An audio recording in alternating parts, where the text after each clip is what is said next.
Hello friends, welcome to Saraswati classes. बात करते हैं स्टूडेंट हमारे मैथ के न्यू चैप्टर पर, जिसका नाम है सिंप्लीफिकेशन या सरलीकरण। सबसे पहले मैं आपको 2 मिनट के लिए कुछ बताना चाहता हूं स्टूडेंट।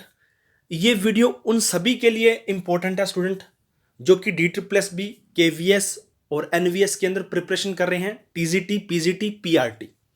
और इसके अलावा डी ट्रिपल एस बी के अंदर नॉन टीचिंग पोस्ट जितनी भी हैं, for example Das grade 2, Das grade 4, clerical, LDC, पटवार, सुप्रिटेंडेंट और जितने भी जूनियर क्लर्क जैसे एग्जाम है, उन सभी के लिए ये इंपॉर्टेंट है, क्योंकि सभी का जो पहला पार्ट है वो सेम का सेम बना हुआ है।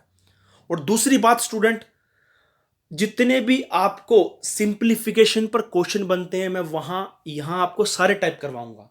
और तीसरी बात है कि जितने भी आप ये पेपर देख रहे हैं, आजकल जितने भी स्टूडेंट प्रिपरेशन कर रहे हैं वो पहले वाले सिलेबस पर कर रहे हैं जो 3-4 साल पहले D triple S B paper बनाता था। लेकिन अब के डी ट्रिपल एस बी के पेपर और पहले के डी ट्रिपल एस बी के पेपर में दिन रात का अंतर है, और आपको वही बैच ऑनलाइन ऑफलाइन करवाए जा रहे हैं। तो मेरी आपसे रिक्वेस्ट है कि आप एग्जाम रेलिवेंट पढ़ें, चाहे थोड़ा पढ़ें लेकिन एग्जाम से रेलिवेंट पढ़ें। और मेरा आपको यही पर्पज़ है कि जितने भी क्वेश्चन मैंने अभी तक देखे हैं पेपर में, उन सबको यहाँ डिस्कस करूँगा और किस किस लेवल तक आ रहे हैं आपको वो सारे करवाऊंगा। बिल्कुल भी एक तरह से होड़ मची हुई है यूट्यूब पर, ऑफलाइन सबके सब आपको पुराने कोर्स करवा रहे हैं। मेरी आपसे रिक्वेस्ट है कि पहले आप पेपर को देखें, फिर देखें कि किस प्रकार के क्वेश्चन आ रहे हैं और आपको क्या प्रिपरेशन कराई जा रही है। क्योंकि जिस प्रकार के online D triple S B ने पेपर दिए थे और जो एनवीएस ने इस बार ऑनलाइन पेपर लिया था, दोनों के दोनों का जो लेवल था वो बहुत अच्छा लेवल था। तो उसी लेवल को ध्यान में रखते हुए मैंने रीजनिंग का सिलेबस तो स्टार्ट करा दिया है। मैंने 2 पार्ट करवा दिए हैं। पहला चैप्टर जिसका नाम था कोडिंग डिकोडिंग, अब हम लोगों ने मैथ का जो टॉपिक स्टार्ट किया है वो सिंप्लीफिकेशन। तो स्टार्ट करते हैं आज का लेक्चर। स्टार्ट करते हैं स्टूडेंट चैप्टर। इस सिंप्लीफिकेशन के लिए आपको स्टूडेंट 2 चीज़ों को आना जरूरी है। एक तो आपको बोर्ड मास के रूल और दूसरा फॉर्मूले। इन दोनों को यदि आप अच्छी तरह से सीख लेते हैं तो सिंप्लीफिकेशन में आपको कभी कोई प्रॉब्लम नहीं होगी। तो मैं उन्हीं फॉर्मूलों पर, एक एक फॉर्मूले पर 5-5 एग्जाम्पल करवाऊंगा। उसके बाद डी ट्रिपल एस बी के लिए मैंने क्वेश्चन कलेक्ट कर रखे हैं। डी ट्रिपल एस बी में जितने भी क्वेश्चन आए हैं, चाहे वो टीचिंग पोस्ट के लिए, नॉन टीचिंग पोस्ट के लिए, एनवीएस में मैंने लगभग 70 क्वेश्चन इसके सिंप्लीफिकेशन के मैंने कलेक्ट किए हैं। उन सबको अपने डिस्कस करेंगे। पहले कुछ टाइप पढ़ लेते हैं। तो सबसे पहला टाइप है स्टूडेंट, वो इस फॉर्मूले पे डिपेंड है। आपके सामने ये फॉर्मूला लिखा हुआ है, कहता है कि A square minus B square equal to A plus B गुना ए माइनस बी। ये आपके पास एक फॉर्मूला है। यदि आपको ये फॉर्मूला अच्छे तरह से आता है तो मैं आपको गारंटी देता हूं कि इस पे डिपेंड क्वेश्चन 1 या 2 पूछे गए हैं वो आप आराम से बना सकोगे। तो ये फॉर्मूला स्टूडेंट कब लगता है? जब किसी एक डिजिट के ऊपर स्केयर हो, फिर निशान जो बोर्ड मास का वो माइनस का निशान हो, और दूसरे पे डिजिट पे भी क्या हो, स्केयर हो, तब ये फॉर्मूला लगता है। फॉर एग्जांपल यदि मैं कहूं कि 7 स्केयर माइनस 4 स्केयर है, तो इसको ए मान सकता हूं, इसको बी मान सकता हूं। तो यहां फॉर्मूला लग सकता है। इसको आप 2 तरीके से सोल्व कर सकते हो स्टूडेंट। कैसे? एक तो 7 स्केयर माइनस 4 स्केयर, इसको आप ऐसे भी सोल्व कर सकते हो। 7 की स्केयर लिखूंगा तो 49, इसमें से 16 घटाता हूं तो आप इस तरीके से भी इसको कर सकते हो। लेकिन इसका दूसरा तरीका भी ये है, इसको जैसे ही घटाओगे आपके पास कोई ना कोई आंसर आएगा। लेकिन आप इसको दूसरे तरीके से भी सोल्व कर सकते हो। ये हमारा ए की तरह काम करता है, ये हमारा बी की तरह काम करता है। तो ए स्केयर माइनस बी स्केयर चल रहा है, तो अपने क्या लिखता हूँ, 7 + 4, ठीक है, 7 - 4। 7 और 4 कितने होते हैं? 11 होते हैं। 7 में से 4 के कितने बचते हैं? 3। 11 तिया 33। तो इस तरीके से इसको इजी बनाया जा सकता है। इस तरीके से आपको क्या करने का, सब्सट्रैक्शन करना पड़ेगा, आपको कैलकुलेशन तेज बनानी पड़ेगी। लेकिन कहीं ना कहीं ये फॉर्मूला तब काम आता है जब बहुत कॉम्प्लिकेटेड मतलब कैलकुलेशन दी होती है। तो आपको ये फॉर्मूला वहां काम करना है जहां एक डिजिट की स्क्वायर हो, फिर माइनस हो, फिर दूसरे डिजिट की स्क्वायर हो। तो आपके सामने पहला क्वेश्चन है स्टूडेंट। कैलकुलेशन थोड़ी अजीब सी होगी, मतलब लगेगी, लेकिन अगर यह फॉर्मूला आप यूज करोगे तो क्वेश्चन बहुत ईजी बन जाएगा। पहला क्वेश्चन है 0.034 माइनस 0.0121 बटे 0.07। तो आपके सामने क्वेश्चन है, इस क्वेश्चन को सोल्व करना है। इस क्वेश्चन के 4 आंसर आपके सामने दिए गए हैं। लेकिन अगर आपको ये क्वेश्चन, ये फॉर्मूला अच्छे से याद है तो आप ये क्वेश्चन को बना सकते हो। तो देखिए 324 किसकी स्क्वायर होती है स्टूडेंट? 324 स्क्वायर होती है 18 की। किसकी? 18 की। मुझे ये फॉर्मूला लाने के लिए स्क्वायर चाहिए, तो मैं इसको स्क्वायर में तब्दील करूंगा। तो 324 किसकी स्क्वायर होती है? 18 की। 121 किसकी स्क्वायर होती है? 11 की। तो मैंने स्टूडेंट 324 को मैंने लिख लिया किसके अंदर? स्क्वायर के रूप में लिख लिया। तो इसको मैं 0.81 की स्क्वायर लिख सकता हूं, क्योंकि जैसे 0.81 की स्क्वायर को हटाऊंगा तो वापस ये बन जाएगा। तो मैंने इसको लिख लिया। फिर मैंने 121 को मैंने इस प्रकार लिख दिया 0.11 की स्क्वायर। अब मैंने इन दोनों को स्क्वायरों में चेंज कर लिया। जैसे ही मैंने इनको स्क्वायरों में चेंज कर लिया तो मेरे पास स्टूडेंट ये बन गया। इसको मैंने चेंज किया तो किसके अंदर चेंज किया? स्क्वायर्स के अंदर चेंज कर लिया, क्योंकि मुझे पता है कि A square minus B square formula लगता है। तो अब मुझे पता है ये मेरा एक की तरह काम कर रहा है, ठीक है, ये मेरा बी की तरह काम कर रहा है। तो मैंने ए और बी की तरह काम करना स्टार्ट करवा दिया। इसको मान लिया ए, इसको मान लिया बी। तो पहले क्या लिखता हूं? ए प्लस बी, फिर लिखता हूं ए माइनस बी, या पहले ए माइनस बी लिख लो, बाद में ए प्लस बी लिख लो, जो आपको अच्छा लगता है। तो मैंने पहले ए प्लस बी लिखा। तो पहले मतलब 0.18 में क्या जोड़ूंगा? 0.11। फिर 0.18 में से क्या घटाऊंगा? 0.11। तो अब देखिए, जैसे ही मैंने 0.18 में से 0.11 घटाए तो मेरे पास क्या बचा? 0.07 बचा, और 0.07 नीचे था, दोनों कट गए। तो मेरे पास आंसर क्या आ गया स्टूडेंट? इन दोनों को जोड़ दूंगा, इन दोनों को जोड़ा तो मेरे पास आंसर क्या बन गया? 0.29 मेरा आंसर बन गया। तो कितना इजी बना दिया। यदि आपको ये फॉर्मूला ना याद होता तो आप इसको कैलकुलेशन को करते, पहले इसमें से पॉइंट हटाते तो 4 जीरो लगाते, फिर 4 जीरो लगाते, तो कैलकुलेशन थोड़ी बड़ी बन जाती। तो अगर आपको ये फॉर्मूला याद है, ये फॉर्मूला कहाँ लगेगा? जहाँ स्क्वायर बनती है। तो सबसे पहले आपको स्क्वायर का वो फॉर्मेट ढूंढना है कि स्क्वायर कहाँ लगेगी। नेक्स्ट क्वेश्चन करवाता हूँ, आपको और ईजी हो जाएगा। नेक्स्ट क्वेश्चन देखिए, मेरे पास नेक्स्ट क्वेश्चन है, कहता है कि 6.76 माइनस 2.25 बटे 1.1, इसको सोल्व करना है, बताना कि क्या होगा। अब ये देखिए फॉर्मूला कहाँ लगता है? जहाँ स्क्वायर होती है। तो स्क्वायर कहाँ बनेगी? ऊपर बनाओ। तो 676 किसकी स्क्वायर होती है स्टूडेंट? 26 की स्क्वायर होती है। और 225 किसकी होती है? 15 की होती है। अब दशमलव का रूल आपको आना चाहिए, क्योंकि मैं इसकी स्क्वायर बनाऊंगा तो क्या लग जाएगा? 2.6, क्योंकि पॉइंट लगा हुआ है। तो मैंने 2.6 को तब्दील कर लिया। आपको दशमलव वाला कॉन्सेप्ट थोड़ा पता होना चाहिए। अगर बताऊंगा तो वीडियो थोड़ा लेक्चर बड़ा हो जाएगा, लेकिन जब डेसिमल फ्रैक्शन करेंगे तो आपको मैं और ज़्यादा मतलब डिक्लेयर कर दूंगा इस चीज़ को कैसे फाइंड करना है। तो अब देखिए 225 की मतलब 2.25 को अगर मैं स्क्वायर में बदल लूंगा तो 1.1 की स्क्वायर बन जाएगी, ठीक है।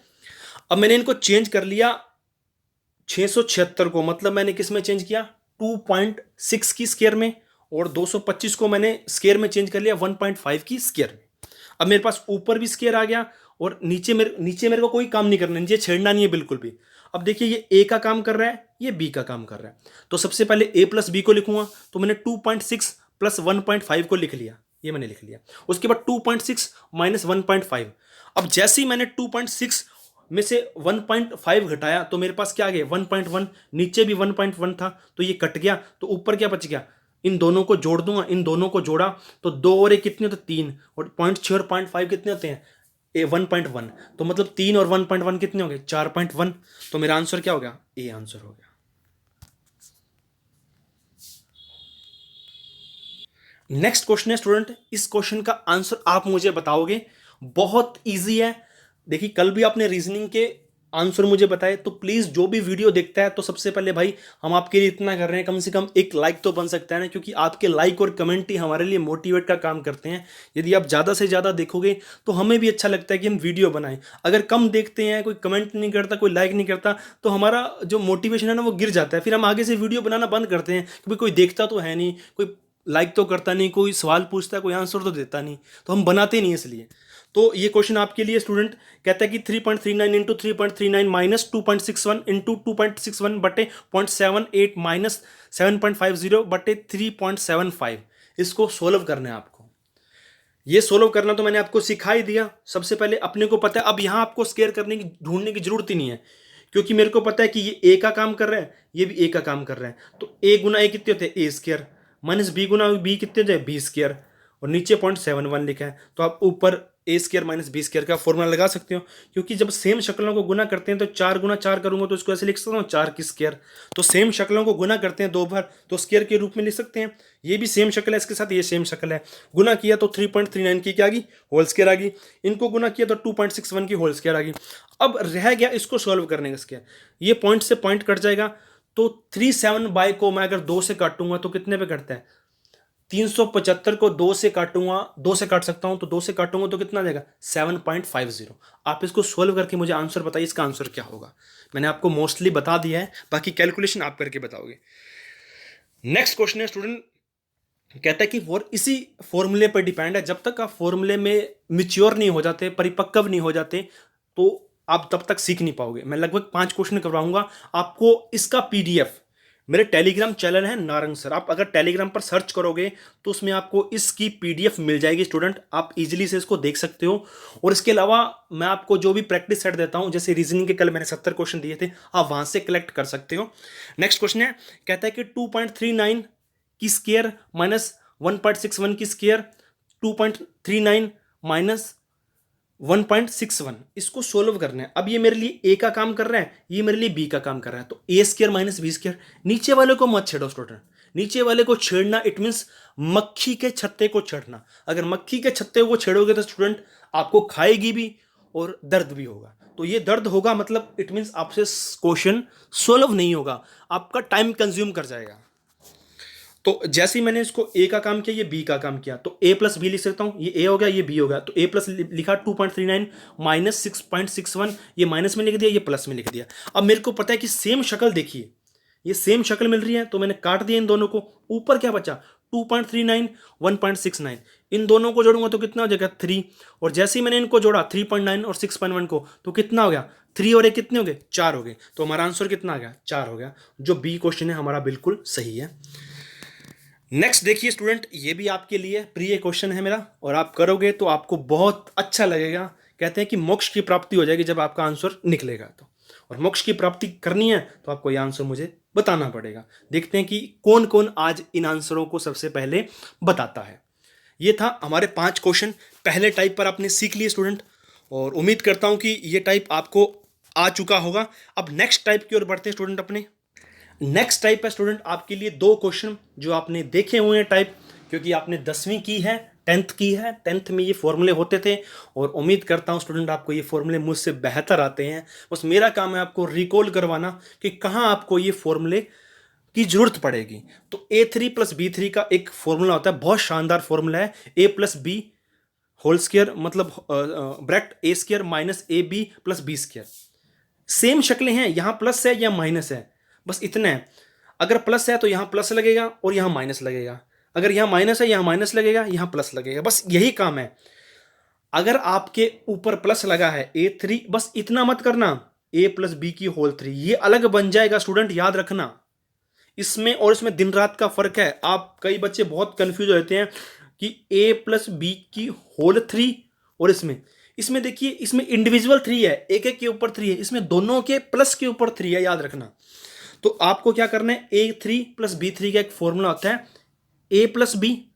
अगर प्लस में है तो पहले दोनों को सिंगल सिंगल जोड़ दो a प्लस बी, उसके बाद एक की स्क्वायर करो, फिर दूसरे की स्क्वायर करो। यदि प्लस है तो बीच में दोनों का गुना घटा दो। अगर माइनस है तो पहले दोनों को माइनस में लिखो a माइनस बी, फिर दोनों को a square plus B square, फिर अगर माइनस है तो बीच में क्या कर दो प्लस जोड़ दो। अब मैं आपको क्वेश्चन दिखा रहा हूं, इन्हीं फॉर्मूला पर बने हैं, आप फॉर्मूले देख लीजिए एक बार। अब देखिए 1.8 गुना 1.8 1.8 माइनस 1.3 1.3 1.3 बटे 1.8 गुना 1.8 प्लस 1.8 गुना 1.3 प्लस 1.3 गुना 1.3।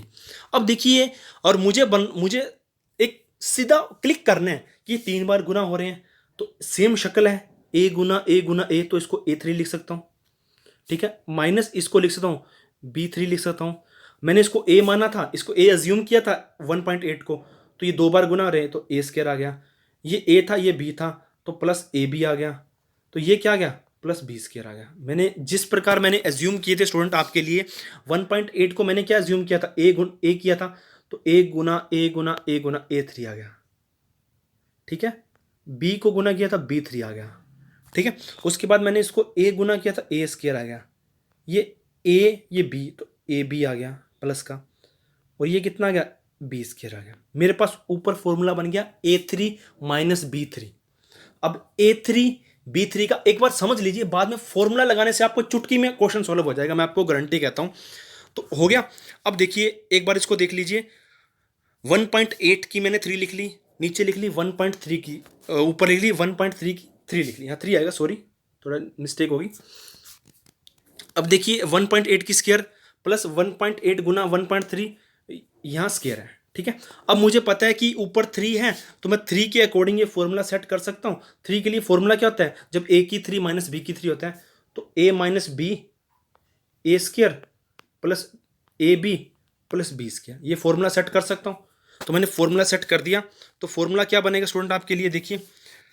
तो पहला ए माइनस बी, तो ए था ये बी था, तो मैंने क्या कर दिया स्टूडेंट, इनको मैंने कर दिया, क्या कर दिया स्टूडेंट, ए माइनस बी लिख दिया। उसके बाद मैंने क्या किया स्टूडेंट, ए की स्क्वायर कर दी, बी की स्क्वायर कर दी, और प्लस ए बी गुना में लिख दिया।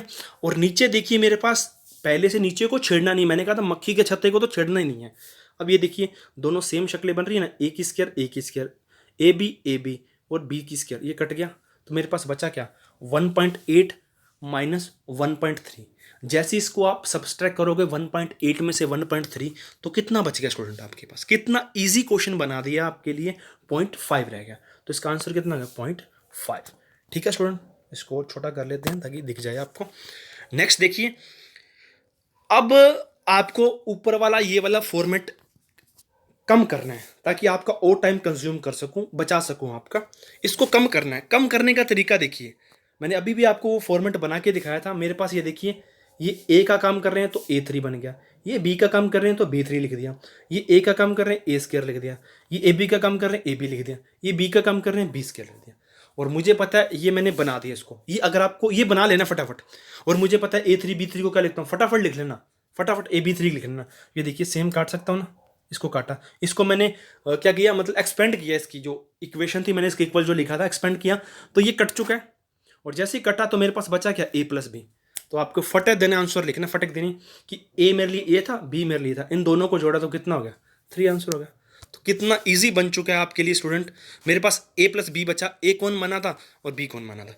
इसी तरीके से स्टूडेंट आपको ये करना है स्टूडेंट, मेरे पास A3 माइनस B3 और A square plus A B plus B square, आपको इसको एक्सपेंड करना है, तो आपके पास बचेगा ए माइनस बी। तो आपको ए माइनस बी का आंसर बताना है। आधा क्वेश्चन तो मैंने कर दिया, आधा आप करिए, ठीक है। कमेंट बॉक्स में इसका आंसर लिखिए।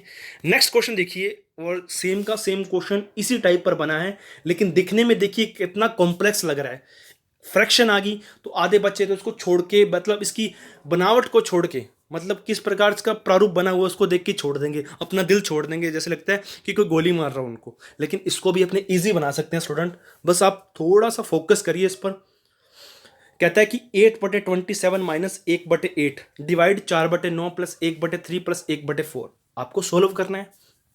बस करना क्या स्टूडेंट, आपके पास एक रामबाण तीर है आपके पास, उस तीर को चलाना है, लग जाएगा तरीके निशाने पे। तो इसको 8 को क्या ले सकता हूँ स्टूडेंट, अब मुझे पता है कि ऊपर मुझे क्यूब चाहिए, ऊपर क्या चाहिए, क्यूब चाहिए, मतलब 3 में चाहिए। और मुझे पता है कि 8 की क्यूब क्या होती है, 2 की पावर 3, सॉरी 8 का रूट क्यूब क्या होता है, और 27 का रूट क्यूब क्या होता है, 3 की 3। तो स्टूडेंट मैंने 8/27 को लिख लिया 2/3 की क्यूब, क्योंकि 2/3 की अगर मैं क्यूब खोलूंगा तो 8/27 आ जाएगा, और 1/8 को मैंने लिख लिया 1/2 की क्यूब। अब मेरे पास देखिए स्टूडेंट, ये ए की 3 बन चुका है, अब ज़्यादा हिलाइए मत, ए की 3 माइनस बी की 3। और मुझे पता है कि ए की 3 और बी की 3 फॉर्मूला क्या होता है स्टूडेंट, और मुझे पता है कि नीचे वाला कट जाएगा ऊपर वाले ए स्क्वायर से प्लस बी स्क्वायर से प्लस ए बी से, तो बचेगा क्या आपके पास, ए प्लस बी। तो आपने सॉरी ए माइनस बी बचेगा, क्या बचेगा, ए माइनस बी। तो आपको ए माइनस बी, आपने ए माना था 2/3 और बी माना था 1/2, तो 2/3 से 1/2 घटाओगे तो स्टूडेंट 6 फ्रैक्शन आ गया, और कितना रह गया आपके पास, 2/3 1/2, तो 6 आ गया, 2 4, ये कितना है 3, 1/6 आपके पास आंसर आ जाएगा, जो हमारा बी ऑप्शन है। क्या ऑप्शन है? बी ऑप्शन है। बाकी मैंने इसको एक्सपेंड तरीके से भी किया हुआ है, जो ओपनली आपने समझते हो उस तरीके से भी समझ लेना। लेकिन मैंने आपको कहा है कि फॉर्मूले को यूज़ करना है, ज़्यादा से ज़्यादा फॉर्मूले का यूज़ करना है, और A3 B3 से कटाकट जैसे सब्जी काटते हैं ना होटल वाले, वैसे कि वैसे सारे सवाल काट देने आपने। तो नीचे क्या बचेगा स्टूडेंट आपके पास? नीचे देखिए, जैसे ही ओपन करूँगा इसको, A square plus A B B square, तो नीचे वाला डिज़ाइन बन गया ना, सेम का सेम सरफेस बन गया, तो मैंने काट दिया भाई साहब। तो मेरे पास बचा क्या? 2/3 माइनस 1/2। अब नेक्स्ट क्वेश्चन स्टूडेंट आपके लिए कितना प्यारा क्वेश्चन, कितने सारे जीरो हैं, कितने सारे पॉइंट हैं। आराम से खेलिए, आराम से 2 सेकंड खेलिए इसके साथ, और मुझे आंसर बताइए कि इसका आंसर क्या होगा। मैंने लगभग आपसे 4 क्वेश्चनों के आंसर पूछे हैं, तो चारों में देखता हूँ सबसे पहले कमेंट बॉक्स में कौन कमेंट करता है। और लगा आपको वीडियो अच्छा स्टूडेंट, तो लाइक और शेयर कर दीजिए, और उन सभी ग्रुप में शेयर कर दीजिए, अपने दोस्तों से शेयर कर दीजिए, अपने फेसबुक पे शेयर कर दीजिए, टेलीग्राम पे शेयर कर दीजिए, जो कर रहे हैं DSSB की तैयारी, KVS की तैयारी, NVS की तैयारी, नॉन टीचिंग पोस्ट DSSB के लिए, उन सब के लिए फ़ायदेमंद है। ऐसे बहुत सारे आपके लिए वीडियो आने वाले हैं जीके के। सबसे दिक्कत आपको ज़्यादा जीके और इंग्लिश में आती है, तो वो भी आ रहे हैं। और सेकेंड पार्ट जो आपका साइकोलॉजी होगा, मैंने लास्ट ईयर भी आपको डिस्कस किया था स्टूडेंट कि साइकोलॉजी जितना मर्जी पढ़ लो, कभी आपके वो सिलेक्शन में कभी भी आपका अहम रोल अदा नहीं करेगा। लेकिन किसी ने नहीं मानी। जिन स्टूडेंट ने मानी, से 335 स्टूडेंट थे, हमारा ग्रुप था 750 बच्चों का, तो उसमें से 335 जने सेलेक्ट हुए थे PRT में। तो मैंने उनको कहा था कि भाई आप साइकोलॉजी कभी रोल अदा नहीं करती सिलेक्शन में रोल अदा करता है फर्स्ट पेपर। क्योंकि साइकोलॉजी जितनी मर्जी पढ़ लो उतनी ही कम है, लेकिन फिर भी इंपॉर्टेंट सेशन जो कि साइकोलॉजी के रहेंगे वो जल्द से जल्द आपके लिए लाए जाएंगे। धन्यवाद।